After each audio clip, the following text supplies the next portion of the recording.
Welcome to 5 Wide presented by OwnersBox. In today's video, wide receiver sleepers. We've got 6 for you today.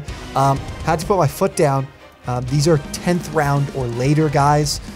Cole actually did throw Michael Pittman into the Slack channel for a moment. And I said, what the fuck are you doing? That doesn't make any sense. So 10th round or later. These are true sleepers. No bullshit. No Gabriel Davis in the 6th round. Nothing. Nothing. I like the host role. I get to fucking tell everybody what they're doing wrong. But if you guys enjoyed the video, be sure to subscribe. Join our Discord as well. Tons of written content. That link, as always, is down below. We're trying to get to 20,000 subscribers before the NFL season. Ryan, let's go.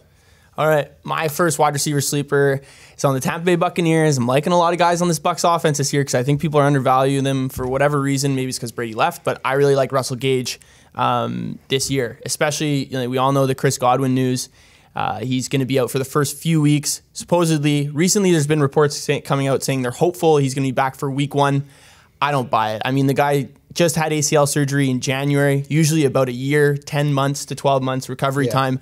I don't see really him being ready for September. I think they're being hopeful for, obviously they want him on the field, but I think he'll still miss 4 to 6 weeks, which is perfect for a guy like Russell Gage who would be able to move into that number 2 receiving role. And look, Russell Gage isn't Antonio Brown, because I do think there actually is some sort of a role where he can be a spot starter when Chris Godwin does come back in those later weeks. Because Tom Brady has been able to find those secondary and third receivers, and they've been able to have had success. Definitely. And if you look at Russell Gage, he averaged 14.7 fantasy points per game when Calvin Ridley was out last year. And he was even probably the second option to Cordarrelle Patterson in the receiving game and just on offense in general. He did that in the 29th ranked offense. Now he moves into the number 1 scoring offense from last year. And not only that, but when Ridley was out, he ranked top 10 in PFF wide receivers grades and was insanely efficient as well, ranking inside the top 12 for that category as well. He only had 4 touchdowns last season, but I think that will drastically change. If he's Tom Brady's number 2 throughout the first 6 weeks at least, I can see him getting 4 touchdowns just in those first 6 weeks when Godwin's out. So he's someone I'm really targeting. He's getting drafted around the end of the 10th round right now, wide receiver 48, wide receiver 50. I think his ceiling is really, really high. Yeah, this is the highest volume passing offense in the NFL. No Gronkowski, no Godwin. There's a lot of opportunity for whether it's, a Cam Brate, a Russell Gage, who I think makes a ton of sense, or whether it's a Tyler Johnson or Scotty Miller, whoever it is. I think Gage has the best chance to do so. I agree. And a little head start on things with Godwin out could help for like the overall season-long value for him. Because of course, once Godwin is back, what's the impact that has on him? It's going to make him tougher to hold on to, but with a head start in the offense, maybe it gives him a chance to be really fantasy relevant for the rest of the year too. Yeah, I think it all relies on Godwin and how long he's out for his value. Yeah. Because even like with Godwin out, like Gage is taking all those secondary receiver training camp snaps right now, and will with the first season, like kind of what you said, Tyler. So there's still going to be some level of Godwin getting back to game speed, even when he is fully 100%. Yeah, we got a lot of dudes with dealing with ACL injuries trying to get back. I think I'm excited for training camp to start. We'll probably do some like training camp update videos, give you guys kind of the information that you don't want to dig for. We'll dig for it for you to find it, and we'll get better updates on all these types of guys. But right now, Gage has a nice outlook, so it's good. Go ahead, Cole. Yeah, so my first guy is Alan Lazard, and we had this debate earlier between Alan Lazard and Christian Watson and who'd you take. But I like Alan Lazard. There's few receivers in the NFL, and I think in a better spot than him. He's Green Bay's, and more importantly, Aaron Rodgers, wide receiver 1 to start the season. And he's someone that Aaron Rodgers has good rapport with and it relies on quite a bit. He's 6'4", 67% catch rate, 134.4 passer rating when targeted. Very reliable. Never been a high volume guy. He's always been behind Devontae Adams, other top receivers in the Packers offense. But Rodgers, in an interview on June 7th, said, and I quote, "He's getting an opportunity to be a number 1 receiver, so I'm not worried at all about him stepping into that role." So, Rodgers has his back, Rodgers is behind him, and that's kind of all you need in the Packers offense to be successful. Yeah. Devontae Adams obviously left to the Raiders, him and his 169 targets, and they added Christian Watson is the only receiver they really added, so those have to go to someone, and I see a lot of them going to Lazard as the number 1 option, as the number 1 receiver out wide for them. Additionally, in the last 5 weeks of last season, Lazard was actually the wide receiver 8 in total in fantasy, but he's only going as the wide receiver 47 right now, even though Davante Adams left and played in those last 5 games. So I think he has the profile of someone who could drastically they could do way better than their value and has the potential to be a top 30 receiver, I think, and he's being drafted outside of the top 45. Yeah, I think, I don't know what's really holding people back right now. It might just be that he's just not a very sexy, really high upside that's guy. That's gotta be it, because I agree. So we had this discussion in the office. That's what can kind of be missed on the show, is that we talk about a lot about these things. We work together every day. But let's kind of have this Christian Watson discussion. So Watson definitely has the better profile to really blow up and maybe be the number one option. He's got great size, great athleticism, but we can't forget the part where he played at North Dakota State. The competition wasn't really there. The team with COVID, he hasn't played a lot of football, just like we talk about with Trey Lance in the NFL.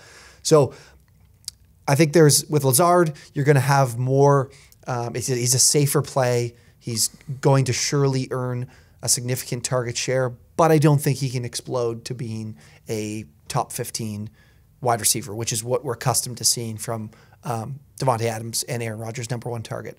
What do you kind of think between the two? We talked about this, Ryan, between Watson and him. It's so tough with Aaron Rodgers because we've seen him kind of dismiss rookie receivers if he doesn't trust them right away. He doesn't really give too many receivers second chances. Yeah. And, I don't even think it stops at rookie receivers. I think this is how he is. It's just the person he is. He's very competitive. And if the connection isn't working, then it isn't working. It'll be really interesting to see. There's not a ton of options in this offense. He's built this relationship with Allen Lazard. I've never heard that quote before, so I think that's really interesting because he's obviously putting his faith in Lazard as being the number one option, saying, look, I do trust you. And I think at this point, it's Christian Watson's job to either gain that number one trust or he's just going to settle as the number 2 receiver throughout the whole year. Yeah, I think Lazard will definitely start as a wide receiver 1, but Watson is definitely more talented, has way more potential. So I think he could take over that role if him and Rodgers build some good rapport. It's hard to do, and it doesn't happen very often for rookies early on. So Watson could be someone you're going to hang on to all year, and maybe he kind of kills you. So it's going to be interesting in Green Bay because there's lots of value there. I'm going to keep this short with this first guy. Tim Patrick is just an obvious in the 12th round of your fantasy drafts, going as the wide receiver 62. Quite frankly, he's been the best wide receiver in Denver the last 2 seasons. Not to tell you that he provided massive fantasy value for you, but he was a guy you picked up off the waiver wire. He put up over 700 yards the last 2 years, and really he's been in a depth chart right now of Courtland Sutton, Jerry Jeudy. He's the clear wide receiver 3, but I don't really have a problem with it because he runs over 70% of his routes out wide. We know what Russell Wilson's affinity is for guys on the outside and pushing the ball down the field. He can be that secondary guy, and he's 1 injury away to 2 guys who have dealt with injury before from being the number 2 or number 1 option in an offense that's going to throw the ball a ton. When you blend in the fact Russell Wilson with Nathaniel Hackett, Russell Wilson's going to be throwing the ball more than he has in his entire career because he's not playing with Pete Carroll as his head coach. So there's going to be a lot of volume. I still think the 3rd wide receiver in this offense is going to have value, even though historically Russell Wilson's never had a 3rd wide receiver or a 3rd target be really valuable for fantasy. This is a different situation because of the play caller and because of the offensive scheme. So I think Tim Patrick is a very safe option. Can he explode to 1,200 yards and 8 touchdowns? I don't think so. But in the 12th round, he is someone I'd feel very safe with, considering the offense that he's in. Yeah, I agree. Obviously, I think we've talked about the fact that we all like the Broncos receivers this year, especially the guys on the outside. And I think Tim Patrick has proven when Jeudy and Sutton have been out, he's been able to carry the load, even with quarterbacks like Drew Lock, Teddy Bridgewater, and those other guys, the cast of misfits that he's had at quarterback over the years. And you know what, I think it's interesting to say, Russell Wilson, there's been times where the number 3 option, or maybe I want to call it 2.5 option, because he throws to so many different guys, has had flashes of good fantasy weeks. Who is it? Paul Richardson, who used to play for the Seahawks. He had some really good weeks in fantasy, maybe near the playoffs and a little bit later on. But I think even if all 3 of these guys are healthy and play throughout the season, Tim Patrick, like I kind of mentioned with Russell Gage, can be a really good spot starter for people when you're on buys and stuff. It's obviously tough to predict when those weeks are going to happen, but they're going to be there. So I think with the volume, it'll happen. We've seen people looking now at Albert O at tight end, who I I'm really not. I'd rather have Tim Patrick than care about that. But like Will Dissly, I remember caught fire for a couple games early in the season under Russell Wilson. People are always looking ever since Jimmy Graham left of whoever's at tight end. Maybe we can take a shot at them. So I'd rather go with Tim Patrick here as the third pass catching option for Denver this year. Nice. All right, second group of guys. Yeah, let's do it. This guy's for me is going a little bit later than Russell Gage in drafts. And this is a pure value draft for me. It's Jacoby Myers on the Patriots. Myers finished as the receiver 35 or 36 last year. And he's going as, right now, receiver 55. So make that make sense, because in my head, it doesn't make any sense. Is it the emergence of Devontae Parker? Do you think Mac Jones is going to regress this year?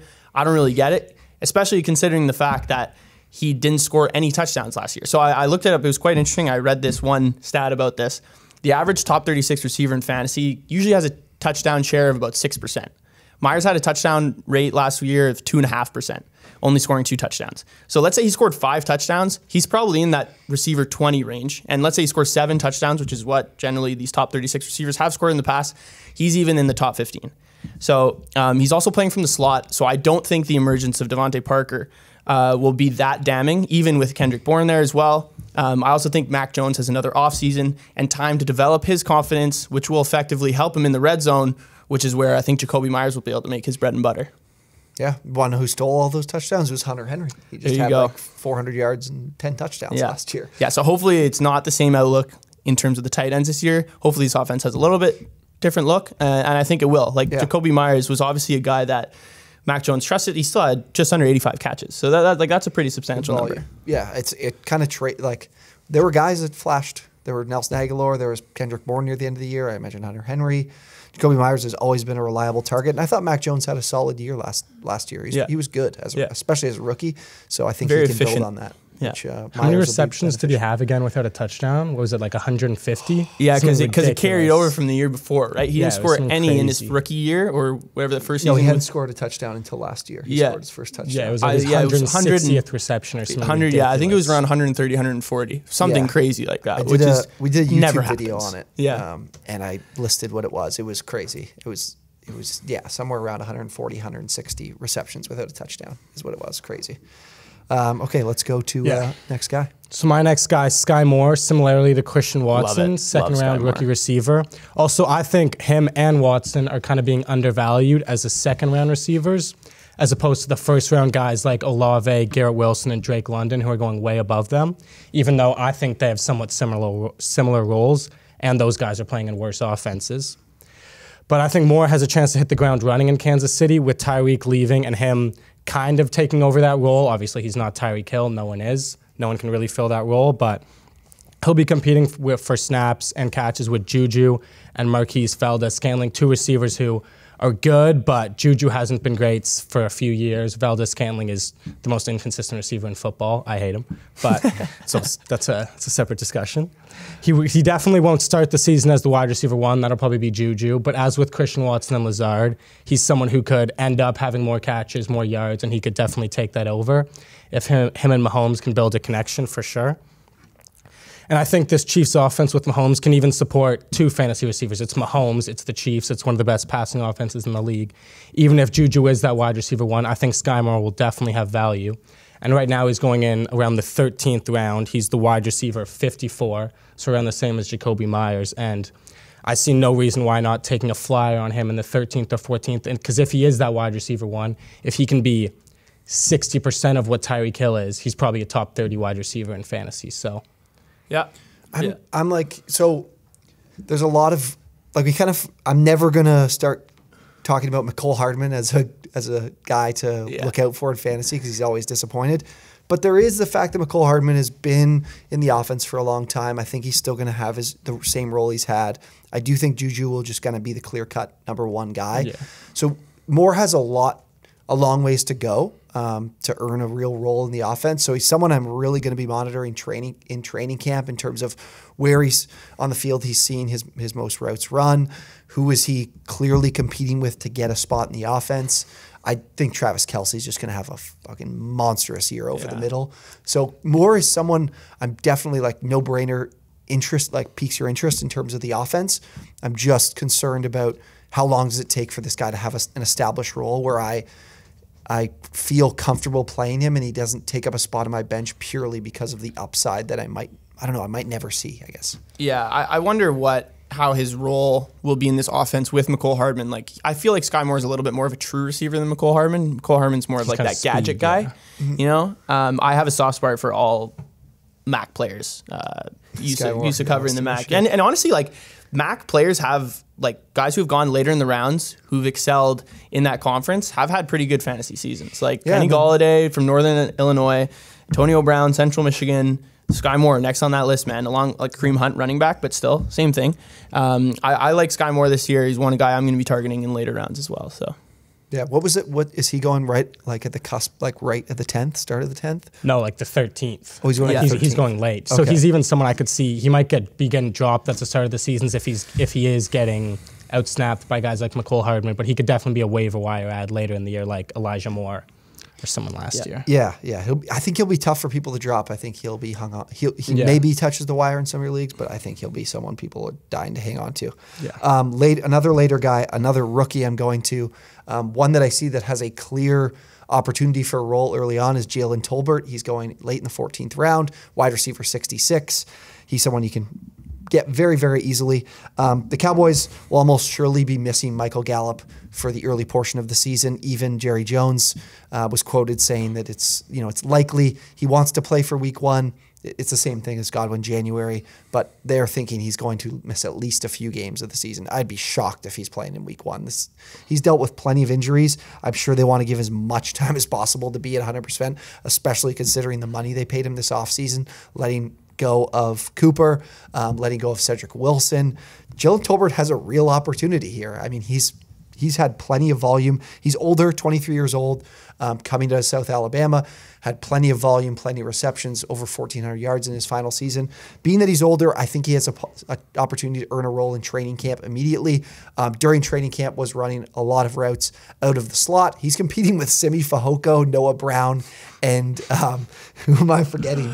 Oh my! I don't think you're forgetting anyone. James Washington. I was going to say that sounds like the bottom of the barrel at that point. Biletnikoff winner, James Washington.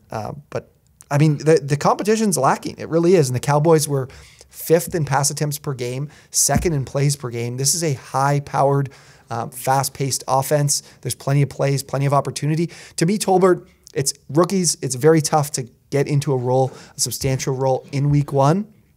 But considering the competition, I think he has the chance to do it. And even when Gallup's healthy, he could still be a fantasy relevant option considering how many plays this offense produces, even with Dalton Schultz, who I think is going to have an excellent season. I really like Dalton Schultz this year. But Tolbert, to me, is someone that's easy to take a chance on. He's got a great catch radius. He's a really talented player that showed out in the Sun Belt, now has to be able to translate that in the NFL against NFL competition. Yeah, I do really like Jalen Tolbert, mainly because the fact, obviously, Gallup will be out. I'm down on the Cowboys this year, but I think he's one guy that I think is a really interesting player heading into this season.